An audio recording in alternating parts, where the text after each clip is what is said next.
Oh boy, the ride never ends, everybody. If you thought Ubisoft was going to be bad, if you thought that other games were going to cause problems, Insomniac's going to probably pull the worst thing ever. And what's scary is they're developing a Wolverine game. So you know where this is going to be heading if you know anything about Spider-Man 2, which really should have been titled Miles Morales 2, let's be honest. But oh my gosh, this is crazy stuff in gaming again. Let's get into the news in just a moment. My name's John Delarose. If you're a comic book fan or you like comic books at all, I have a newsletter, and I give out the first volume of my Flying Sparks there. If you enjoy like the old school comics and Marvel or DC, like in the 80s and 90s before everything got lousy with all this woke content, please sign up right here. I give it to you for free, and then you get to check out my new releases and things like that, and keep in touch with me, which I appreciate. So thank you guys for being there. And while you're here, make sure to hit the like and subscribe button. Join our community. We are building things awesome, and I appreciate your support. It's been an awesome year so far, my friends. And it's only going to get better on this front, but it's only going to get worse for video games. As you can see that here we are. This is the lady in charge of the narrative of the new Wolverine game. Oh no, you could tell immediately. She's got the crazy eyes. She has the short haircut with the dyed hair. Not good. Not good. And it is going to be a disordered LGBTQ agenda in this, as they do every single time.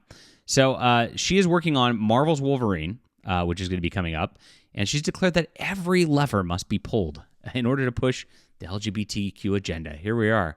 There's just not enough of it in video games, according to her. Oh my gosh.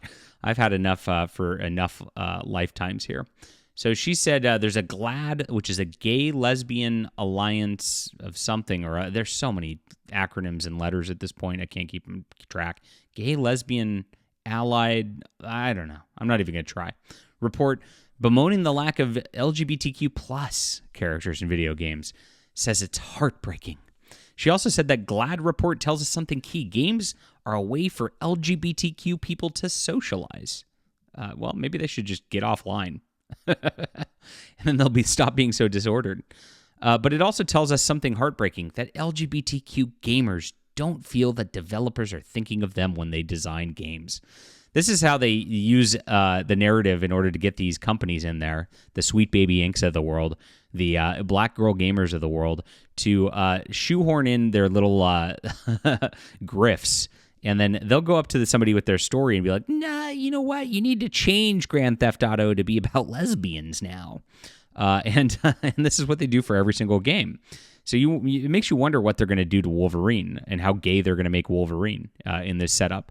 I covered X-Men 97, which, pissed off a lot of people because they were so ready for that nostalgia bait that Disney dropped for them. But they intentionally put into that narrative a gay scenario with Morph and Wolverine. So if you think that they're going to stop there, when they start this sort of stuff, they do it subtly at first, and then they get you used to it, and then they push a little harder. And that's what they do. And every single time. So you know what's going to happen with this Wolverine game based on what she's saying here. There are so many LGBTQ developers, and we want what players want, to design experiences that tell players we're here, we're important, and we belong. You notice the one thing they never want to focus on the video games is actually having a good story that's just entertaining for gamers. Have you noticed that? It's always about, we're here, you bigots, and you better watch us make out or else. It's like, what the hell are these people doing? They're disgusting. They're just the most abject narcissists out there all the time. It's all about a self-insert 100% of the time, and you better clap for their self-insert. You'd better enjoy it or else. This is what they do. Oh, it's so sickening.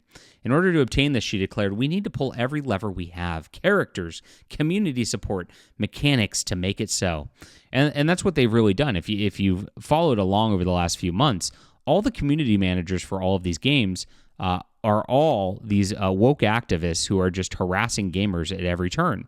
They're trying to push you out of the hobby because they want to make room for this like new, quote, modern audience. That's what they do for everything. It's going to be redesigned Wolverine for modern audiences. Now, Wolverine as a character is like a gruff cigar-smoking alpha male dude. I mean, that's really what he is. You can't have that in modern society. That doesn't feel very good. And so, obviously, they're going to make changes to this game in order to just wreck this character. They do it every single time. They without fail. You've seen it. And so this is really shocking who they're having lead this sort of thing right here. This is the opposite of what video game developers should be doing. Instead of attempting to normalize and lead people into objectively disordered lifestyles, they should be promoting common good. And that's what heroism is supposed to be in this kind of setup. But the mainstream media cheers it on. I mean, you can see this in Dual Shockers right here. LGBTQ gamers don't feel seen. It's always about feeling seen. Have you noticed that? And it's never about the games. They don't talk about the games. They don't talk about how good their storyline is. They don't talk about the development of mechanics to make things cooler or more fun. It's never about that with these people. And that's why the industry is in such dire straits right now. But we're making a difference. You saw with Stellar Blade that we got to win. We saw with Helldivers that we got to win. We're seeing with Assassin's Creed that we're going to be tanking the sales of that game. Star Wars Outlaw is going to be the same. It's going to take 2 or 3 years of continuing on with this to flatten the curve, as it might be, of this disease that is permeating throughout gaming. And it is a disease.